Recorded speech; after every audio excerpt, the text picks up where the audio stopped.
Welcome Strategy Battle Gamers to another GBHL YouTube video. You're here with your hosts, GBHL Tom and GBHL Damian. And welcome to a channel first. This is going to be the first ever unboxing that does not include James or Jamie. It is? It is? Indeed. Yeah? I didn't realise it. No, I didn't realise how momentous this event was. Yeah. But yes, we are going to be doing an unboxing for down here. We're actually doing a dual unboxing. Dual? Why dual? Because there's two of them. that's good. That's good. They make him GBHL, they can't give him brains. No, they can't. But they are linked unboxings, and they're both things I don't think you'll see an awful lot of. No. Particularly one of them. So, shall we jump in? Yeah. I'm going to be unboxing the Witch King of Angmar. Foot and mounted. Yeah, foot and mounted. Now, everyone's seen this foot version. Put them in there. Everyone's got that. That's pretty boring, and you see it all the time. But the mounted version is quite sought after now. Yeah. And it's the mounted version of the horse rearing up, and him with his sword in the end. Not flaming. Not flaming sword. And no helm. Yeah. And this is a very cool model. And this model already has a bit of history between us, doesn't it? It does. So what? Tell me about this model, Tom. I really wanted this model, and Damian, being a very good friend, was on eBay one night because he had nothing better to do, and you give a little, and then you take away. And said, you know, it's on eBay. Do you want me to bid on it for you? And he did, and he won it. And lovely bloke. He duly gave it to me. I paid him, obviously, but then about £11, I believe. Yeah. A year ago, 2 years ago. Yeah, it was a while ago. It's a long time ago. I think because it was at your parents' house. So I think it was like was it the Christmassy? Not sure. Or was it the maybe Watford? A year and a half. No, I think it was definitely when it was when the Hobbit rulebook came out, because we went to Watford. Was it Watford? Yeah, it was Watford. Yeah, so that was when the Unexpected Journey book, the day of that release, so we can pinpoint the actual day. Regardless, it doesn't really matter. You don't care. People on the channel don't really matter. Yeah. But obviously Damian then, I think, well, not regretted that he'd given it to me, but he obviously wanted the model himself. Well, it's yours. I didn't give it to you. You said, can you bid on this? Yeah, okay, I paid for it, but yeah regardless. And then I started coming up with the idea of doing an Angmar army. You did. And I really liked this model. And you hadn't done anything with it? I guess weren't thinking you would do anything with it. And so Tom very kindly gave it back to me. And then told me he'd let me know what he wanted. Which is fair enough. Yeah. So as of yet, I still owe you a model or a favour or something. But that is a lie. Is it? Yeah, I have done mine. Oh, this is a different one? Yeah, I got it specially for you. Did you? Yeah. Someone posted it on the trade group. I saw it and I got it. Did you? Yeah. This isn't the same model. I painted mine. I painted it. You haven't told me this. I know. I've dropped it on the floor. You saved this for the video to make yourself look good. No. I thought I'd explain this to you. No. I got it. But it's still not a gift, is it? Well, I've not got anything yet. It was just need it.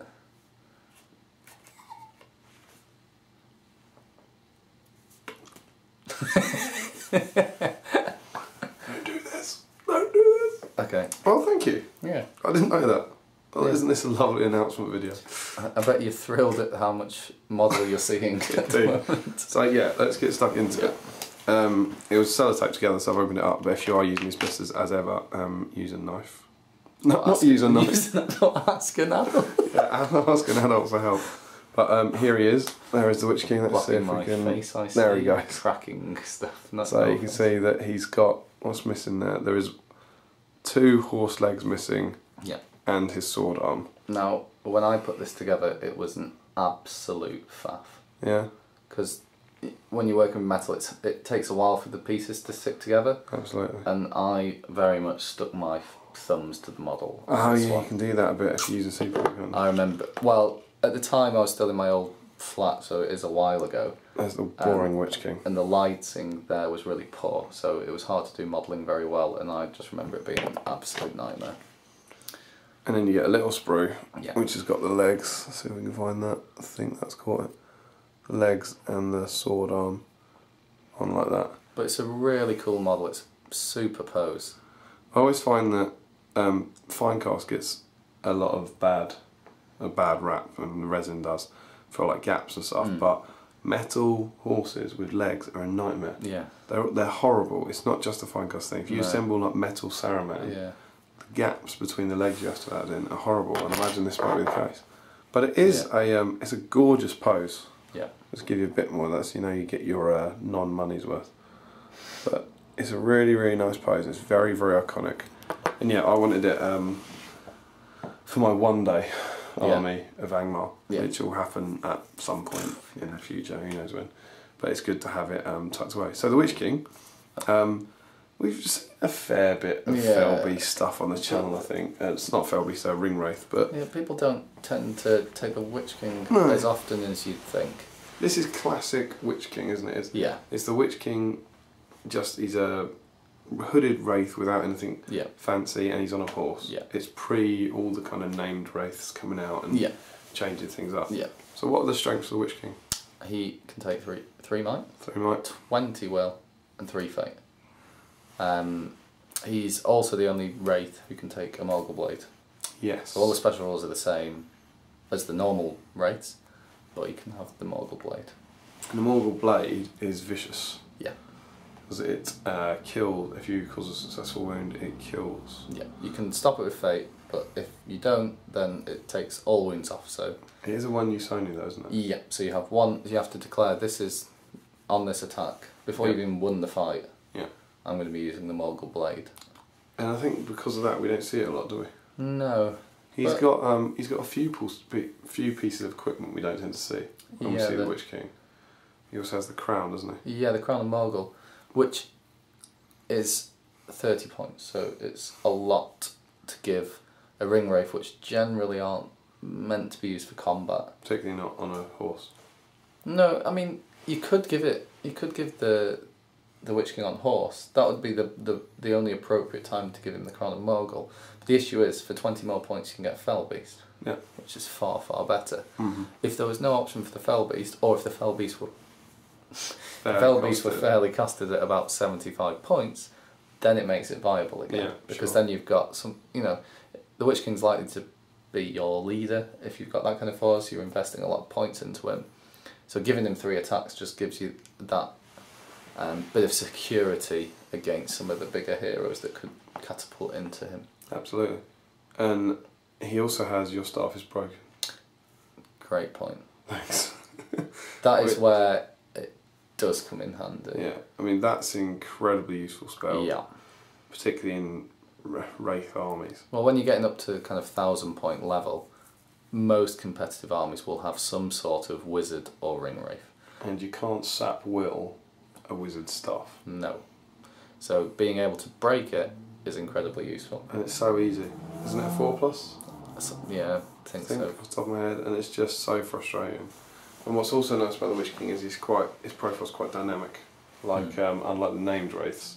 Yeah. He's the kind of only one of the old school that you regularly see around.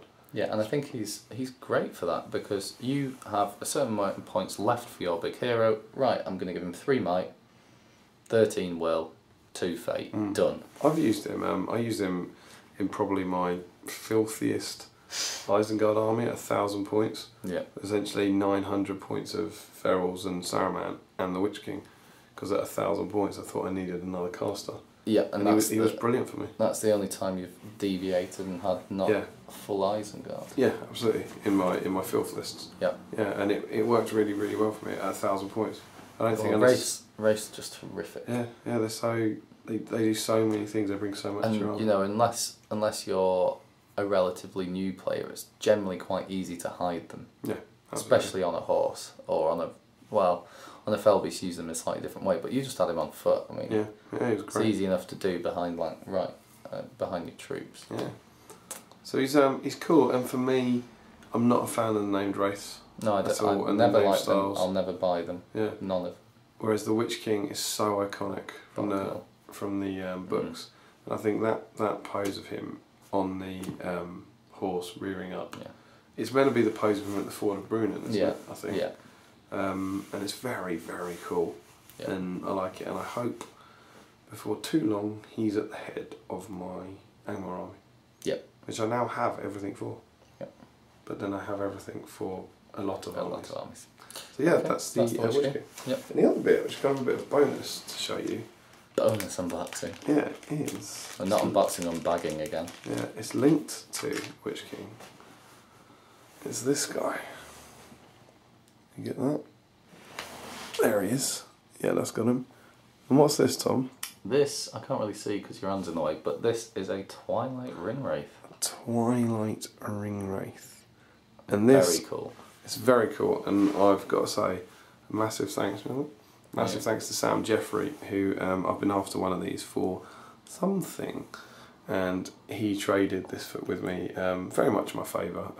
I had a young Thorin that I gave to him, and obviously young Thorin, I think it's certainly more than that would have been when it came out, but that being long out of production was a very nice favour of Sam, so cheers. Sam. Is this a Twilight Ringwraith or Twilight Witch King? They didn't specify them. Okay. There was 3 as far as I know, and there were just 3 Twilight Ringwraiths. Okay. So these guys date back to 2001, from when the game first came out, and they were the Ringwraiths in the Ringwraiths as Frodo sees them on Weathertop, and they're incredibly cool models. That got it? Yeah, and also the Ringwraiths as Radagast sees them in The Hobbit when he goes to Dol Guldur, but that's just the Witch King. Yeah, so there's actually potential that we might get a new one. Yeah, might get a new sculpt of this. But this is, of course, Lord of the Rings circa 2001, so it's a one-piece metal miniature. Yeah, it's really cool though. And they're very, very cool. And you could, of course, paint these guys up in kind of ghostly colours rather than the black. Yeah. What's interesting about these, and what's debatable, and has generated a fair bit of debate, is how can you use these in the game? Or if you're playing a ring bearer. If you're playing a ring bearer. Yeah. Okay. And what, he puts it on? Yeah, you just change the models. And you change the models. Yeah. So for you, you're talking about scenarios. Yeah. And you're playing, I don't know, the Weathertop. But there was a scenario. They did a scenario for Bree. What if the Ringwraiths had caught them a Bree or sneaking around in Bree, and then Frodo has to put the ring on? That was definitely. You swap all your models for Twilight Ringwraiths. Okay, fair enough. I think it's just a cool factor. Yeah. What about in points match games? I guess you could, if you really wanted to use it. As a Ringwraith? Why not? It's a Ringwraith. Well, exactly. Could you do this? If someone put that down on the table? Yeah, be cool. Yeah. Well, it'd be cool if the other player had a ring bearer especially. But if someone had done that, yeah. Are you trying to bang on about a shade again? No, I'm not. Okay. I might get to that. But I was genuinely thinking, like, they're cool models. Yeah. And if you wanted to use them, I don't know if people might object to you putting it down. So what are you planning on doing with him? I'm planning on using him to recreate something involving Radagast.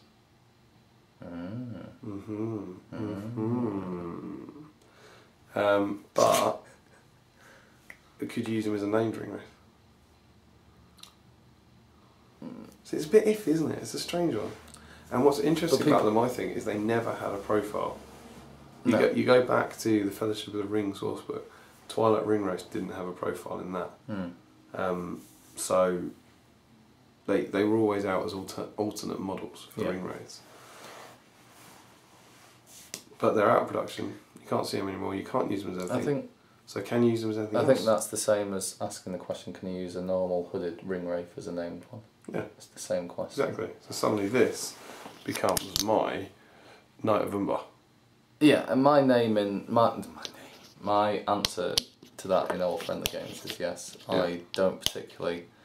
I know people really like the Knight of Umbar and those kind of models. I've just never. They just don't fit with me brilliantly. I really like the hooded ones, and I find it really frustrating that I can't just go to a tournament and to be honest, I took Ringwraiths the first tournament. We didn't upgrade them because people wouldn't like it. But from a tactical point of view, there's no point in not upgrading. Yeah, absolutely. But I just wanted to take the hooded one, so that's done for me. Yeah. But I'd say you could. I'd say you could use them as the Knight of Umbar as well. If you say at the start that's the Knight of Umbar, it's pretty clear. But say I've got the Knight of Umbar all painted up, and I've got these models, and I think these models are really cool, and they've long been out of production. They never had a profile. Could I maybe put like a few of those on a 40mm cavalry base and call that shade? Yeah. You could? I could. Well, it depends. There was the one before that looked quite cool, but you put a couple of them on, called them a shade. Yeah. I thought that was okay because... Well, before? Yeah, there was one on the Facebook group. I think we talked about it in the proxies. Oh, yeah, got you. But then, it's a ghostly thing on a 40mm base. I think and it couldn't be anything else. Yeah. But the same, I think, because you have these spectral models that are really cool that you can't use in the game. So are you going to use that as a shade? No. I didn't think you were. No. It's being used as the Witch King. Yeah. But I'm just curious about that, like what people would be alright with us doing. But yeah, so there you go. A nice little bit of Lord of the Rings history for you there. Yeah. From their game, we've got the Witch King and well, it doesn't have to be the Witch King, but I'll be using as the Witch King in ethereal form. Yeah, which would be cool. He's in fact already in ethereal form, I believe. Mm-hmm. In his Twilight Ringwraith mode. So yeah. I hope you enjoyed that. Another channel unboxing. Yep. Don't forget to comment, like, share and subscribe. Support your Hobbit hobby. And happy in your strategy, battle game. No, follow us on Twitter. And follow us on Twitter. Follow us on Twitter. Bye. Bye.